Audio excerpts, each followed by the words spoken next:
2026 সালের ফেব্রুয়ারির প্রথমার্ধে ত্রয়োদশ জাতীয় সংসদ নির্বাচনের ভোট গ্রহণ এবং ডিসেম্বরের শুরুতেই তফসিল এমন পরিকল্পনা ধরে নির্বাচন কমিশনের প্রস্তুতি চূড়ান্ত হতে থাকলেও নতুনভাবে যুক্ত হওয়া গণভোটে ইসির সিলেবাস বেড়ে গেছে। তাই সকল প্রকার প্রস্তুতি শেষ ভাগে এসে এখন আলোচনার বিষয় কবে হবে তফসিল ঘোষণা।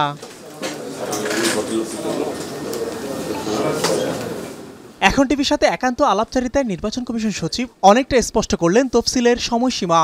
এতদিন ডিসেম্বরের শুরুর কথা বলা হলেও এখন কমিশনের পরিকল্পনা ডিসেম্বরের দ্বিতীয় সপ্তাহ, অর্থাৎ আগামী 7 থেকে 14 ডিসেম্বরের যে কোনো দিন ঘোষণা হতে পারে সংসদ নির্বাচন এবং গণভোটের তফসিল। কোনো কাজ তো আটকে নেই, ওখানে সিদ্ধান্তের পদ্ধতি হচ্ছে দুটা, এক কমিশন সভা করে আর একটা যে ফাইলে মুভ করে। আমরা ওখানে যথেষ্ট চেষ্টা করা হচ্ছে যেন জিনিসগুলোকে দ্রুত কাজ করা যায়, সেজন্য অনেক ফাইলই আমরা ক্লিয়ার করে নিচ্ছি থ্রু প্রসেসিং দ্য ফাইল।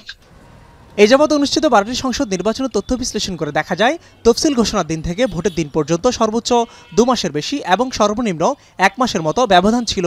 যদিও রেওয়াজ অনুযায়ী 45 দিনের ব্যবধান রেখে যে কোনো নির্বাচনের তফসিল ঘোষণা করে ইসি। এবার আলোচনায় ভোট গ্রহণের আগ পর্যন্ত 60 দিন হাতে রেখে তফসিল ঘোষণা করা হবে। সেক্ষেত্রে ভোটের সময়সীমা ফেব্রুয়ারির দ্বিতীয় সপ্তাহে। নির্বাচনটা হতে হবে আগামী রোজার আগে ফেব্রুয়ারির প্রথমার্ধে। কাজেই সেই অনুযায়ী 60 দিন, মিনিমাম 60 দিন আগে আমরা যখন তফসিল করব তাহলে আমাদের এটা ডিসেম্বরের প্রথমার্ধেই হতে হবে। নির্বাচন ফেব্রুয়ারিতে হবে, ঠিক আছে? এবং আমরা আমাদের সম্পূর্ণ সহযোগিতা এবং যে ব্যবস্থাপনায় এটা আমাদের দিক থেকে চেষ্টার কোনো ত্রুটি থাকবে না। আলোচনায় আছে 8 কিংবা 12 ফেব্রুয়ারি হতে পারে ভোটের জন্য ভালো সময়।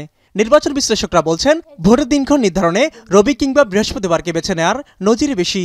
রোববারে যদি হয়, রোববার ছুটি, কিন্তু সোমবারে তো অফিস আদালত। ভোট দিতে যারা দেশে যাবে তারা ভোট দিয়ে আবার ফিরে আসার পরের দিন ওয়ার্কিং ডে, কিন্তু বৃহস্পতিবারে হলে ওই বেনিফিটটা পাওয়া যায়।